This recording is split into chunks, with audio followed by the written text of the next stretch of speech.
Yes, ayan mga lodi. Sumemplang tayo, na-stranded tayo. Ah, Hindi kayanin ng motor. Ah, Masyado matigas ang ulo natin. Sinabi na hindi po pwede, pero pinilit natin. Ayan. Pagdating do sa dulo naman, sarado ang kalsada. Hindi natin magawa ng paraan, kaya ayan. Bumalik tayo rito, sobra tarik. Hindi kayanin ng motor at sobrang rough road. Ah. Huh. Sa layo nito Hindi kong kunin ang isa, hindi na po namin malalaman. Aba, ay pero isasakay ko sa motor yan. Di na aligalig, ang ingay. Katayo na po dito. Ay naku po, ay hindi na ho.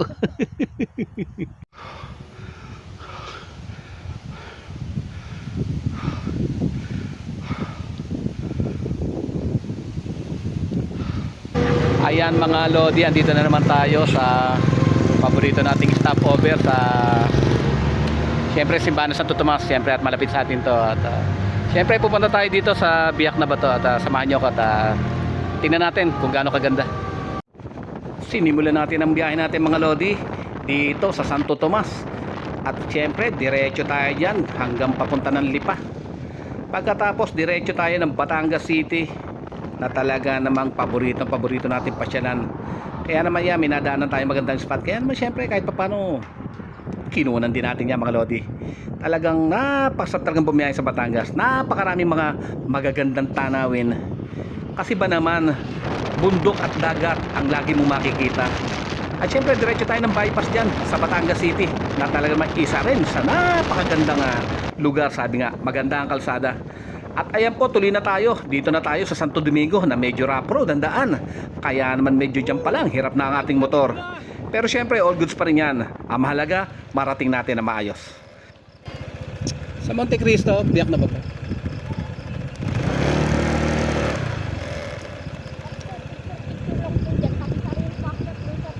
Pero may daan po dyan, di po ba paikot?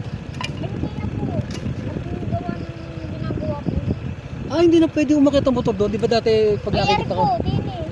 Hindi, di ba ito yung biyak na ba to? Opo, babalik tayo din. Pakit naman Di ba't sa taas. may daan doon sa likod? Opo, ngayon ano? Hindi, walang kahit motor? Nag-uulan-ulan. Hindi pwede. Hindi ko lang ho kayo kasi kayo nag-iisa. Sulo-sulo nyo. Sige, magkano ang ating ano yan? Magkano po? 30. 30. Kayo try nyo. Mainit naman kakahapon. Kaya nga ho Kaya sabi Tapos ko, sa gabi, naulan sir.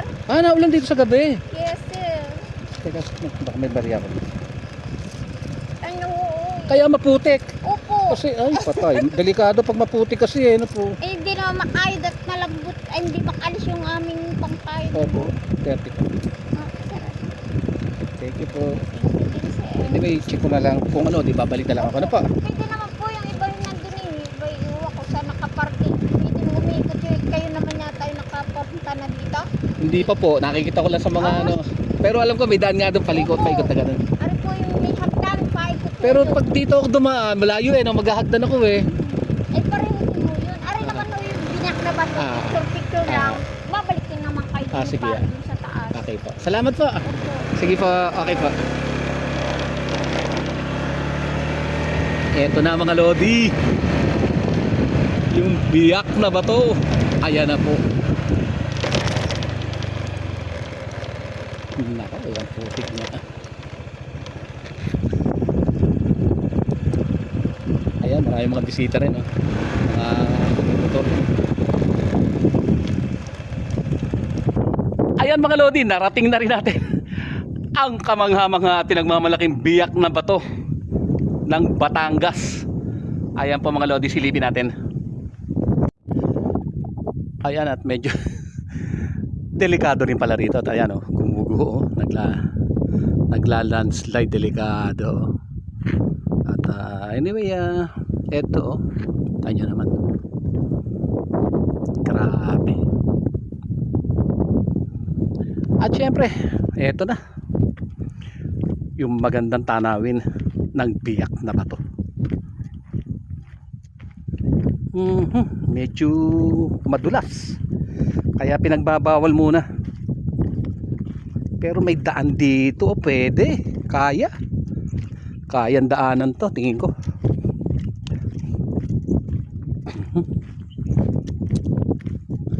Double check natin kung pwede. Kung hindi, babalikan natin. Anyway, tuloy-tuloy tayo. Punta tayong Monte Cristo. Check natin kung kaya.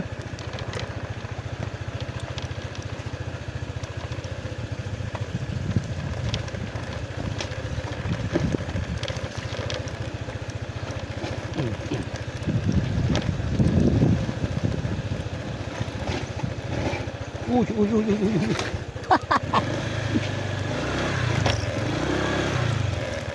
Check natin kung kaya. Kakayanin baga.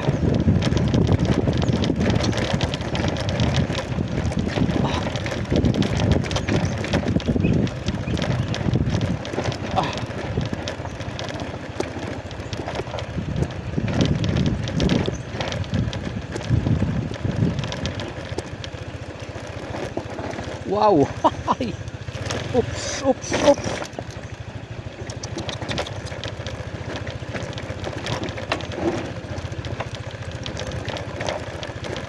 Oops.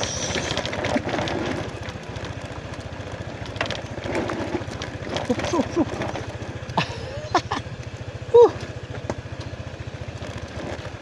Ang hirap.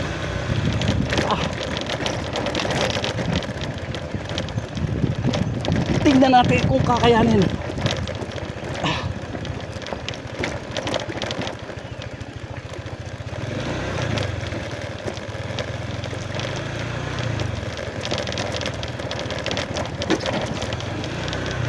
Ay nako.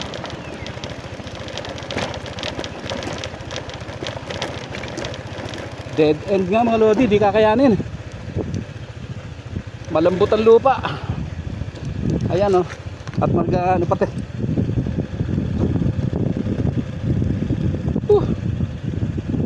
Anyway, balik tayo. Hindi kakayanin. Ayan oh, may nakabara.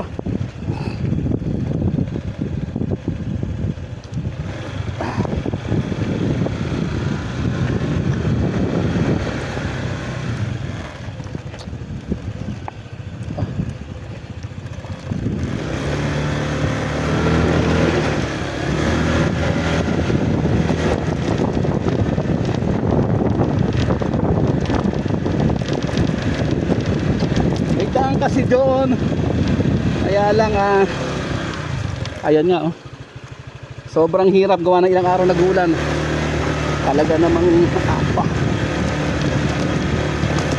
Oh my god.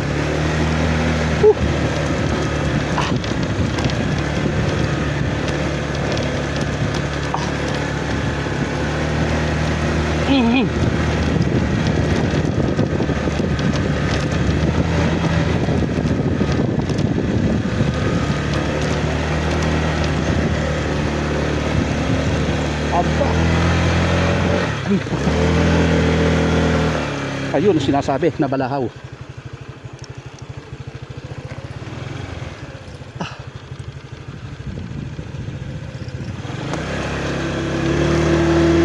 Nako. Ayun sinasabi na balahaw na nga.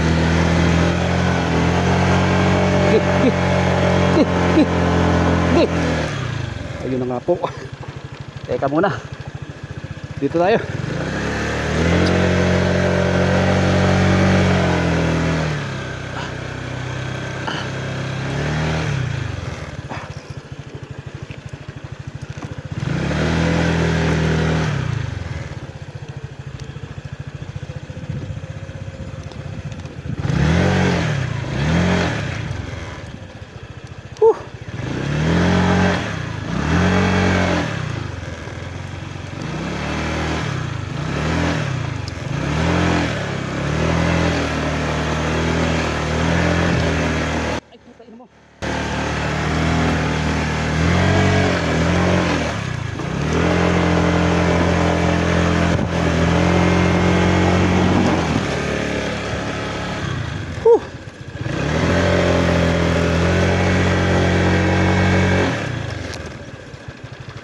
Mabigat.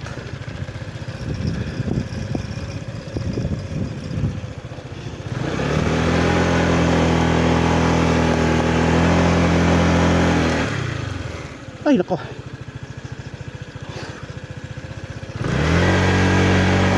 Yun. Eh. Eh. Yapo.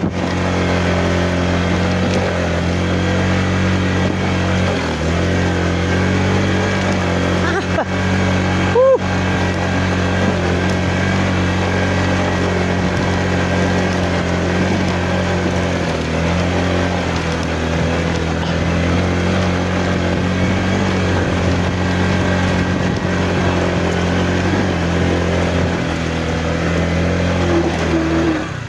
Pahinga.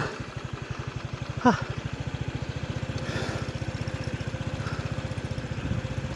Ah.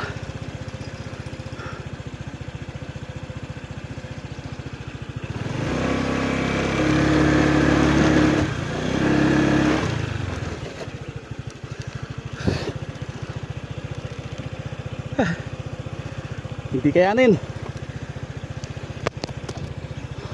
Yes, ayan mga lodi. Sumemplang tayo, na-stranded tayo. Ah. Ah. Hindi kayanin ng motor. Ah. Masyado matigas ang ulo natin. Sinabi na hindi po pwede, pero pinilit natin. Ayan. Pagdating do sa dulo naman, sarado ang kalsada. Hindi natin magawa ng paraan, kaya ayan, bumalik tayo rito. Sobra tarik. Hindi kayanin ng motor at sobrang rough road.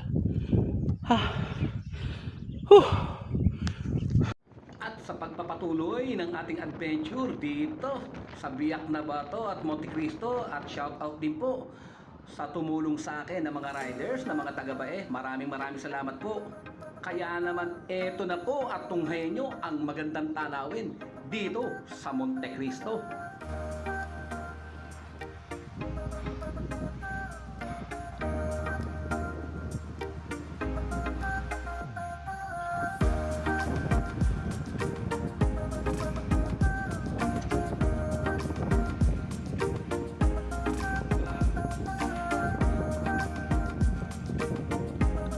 Ay, Diyos ko, parusa.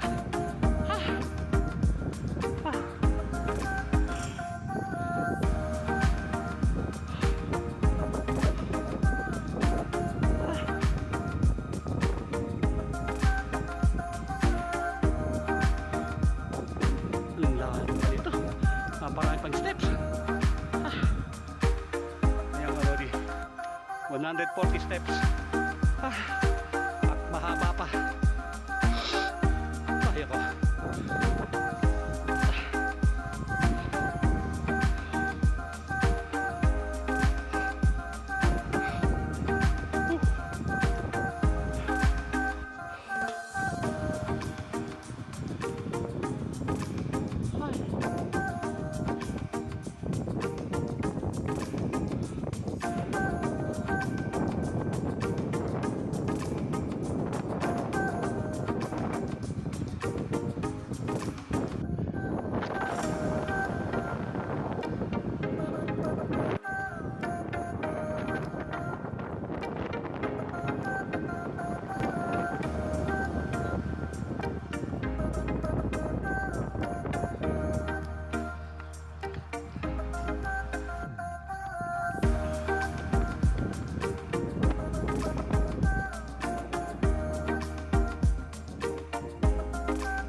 ingay.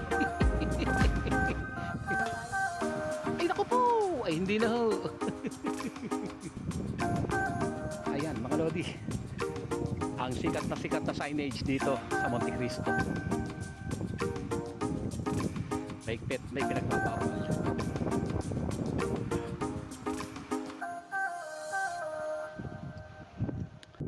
Ayun mga lodi, oh, daming riders papunta rito.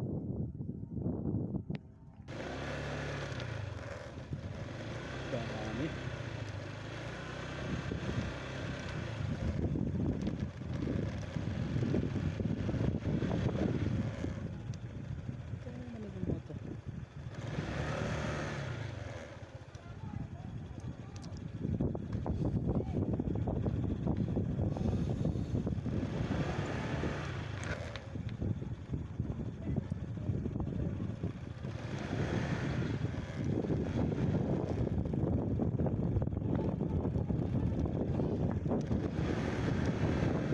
Dami nila mga lodi. At syempre, nagdesisyon na rin tayong umuwi dyan mga lodi matapos nating matunghayan ang magagandang tanawin dito po sa Batangas City sa may Monte Cristo at Biak na Bato. Muli ang pasasalamat ko unang-una sa Poong May Kapal, sa ligtas na biyahe at syempre sa inyo mga lodi na walang sawang sumusubaybay.